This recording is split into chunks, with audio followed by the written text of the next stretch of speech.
What is going on, family?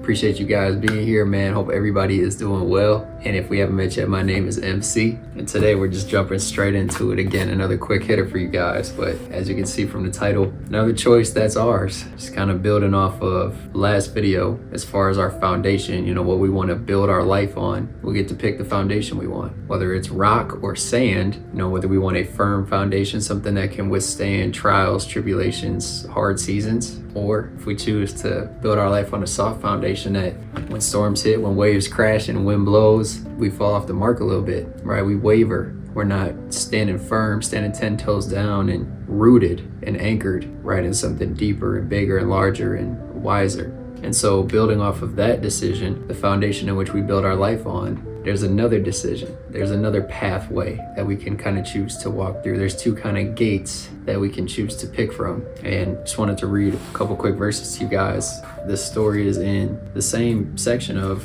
teachings as last week's video in the Sermon on the Mount. Just a few verses prior, in Matthew 7, verse 13 and 14, it's outlined the straight and wide gates. So Jesus is teaching the Sermon on the Mount. He says in 13, "Enter ye in at the straight gate, for wide is the gate, and broad is the way that leadeth to destruction, and many there be which go in thereat. Because straight is the gate, and narrow is the way, which leads unto life, and few there be that find it."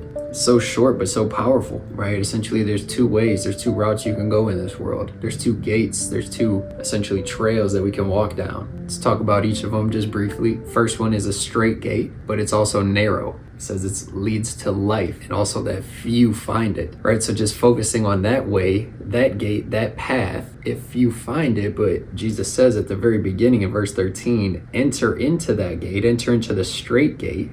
It's just fascinating me. He's saying enter into it. He's telling us all just a simple instruction out of love. Like he knows what's best for us, tells us to enter that way, but then ends the section of teaching here with saying that only a few will find it. It's just mind-blowing to me. Similar to the rock and the sand foundation that I began this video with, and again last week's video, like many people just pick the sand foundation, like they put the trust in themselves. They put trust in things that aren't firm, aren't like gonna give you the best outcome. And yet we still as humans, like we lean into that. We trust our gut. We trust things that are fleeting and temporary versus leaning into things like the rock or the straight path or the gate that Jesus tells us to walk into. Instead, we fully make a decision knowing what is right and what is wrong, or what could be better for us, what could be worse for us. And it's still something in us that just leads us into that broad gate or that sand foundation instead of the better path. And on the other end, there's the wide gate, which is the broad way. Jesus says it leads to destruction, but many will be on that path. So this is extremely difficult because it's like humans, like we desire that. We desire community. We desire to be felt loved and supported and surrounded by people that we can go through life with. But I think there's a clear distinction here that Jesus is trying to protect us from, because he knows that about us. He knows in our human desire, that's what we crave, that's what we want. So I just kind of challenge you guys to really reflect on that. Your community, your type circle, your people that you're walking through life with, if there are many around us, which path are they helping us down? Are we going down the wide gate, the wide way that feels very full? Like there's a lot of people here. It's pretty easy. I don't feel challenged or convicted in any ways, like just going through the motions, living life, doing what I want to do. Or are we on that straight path that might be a little bit more tight knit, that might have a little bit more convictions and challenges from the people around you? Still kind of being here at the top of the year, I don't think there's a better time to reflect on that and really put some time just to think about that, like who you're walking through these paths and these gates with. Because the promise too is that there is a permanent ending at the end of each one of these routes, right? One is life, one is destruction. So who you're with, walking through these paths with, walking through these gates with, is who you'll be with forever in eternity, whether that's in life or in destruction.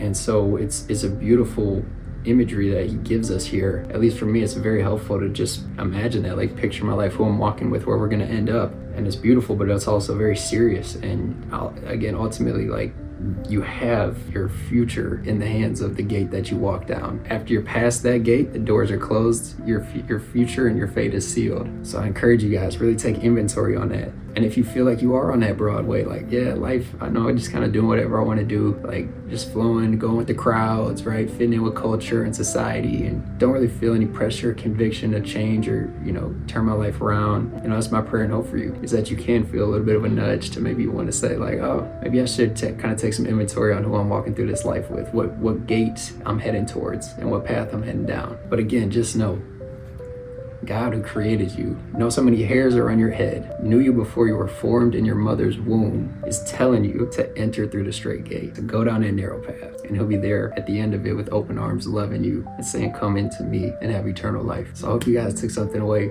from today's video. And again, it's my hope and prayer that you always feel challenged or convicted enough to change for the better, or that you learn something new. But just take some time to think about that, whether your life is on that rock foundation or that sand foundation, and if you're heading down path on the broad way or on the straight way or the narrow way. I love to hear your guys' thoughts and comments in the comment section below, and I love you guys as always. But until next time, peace.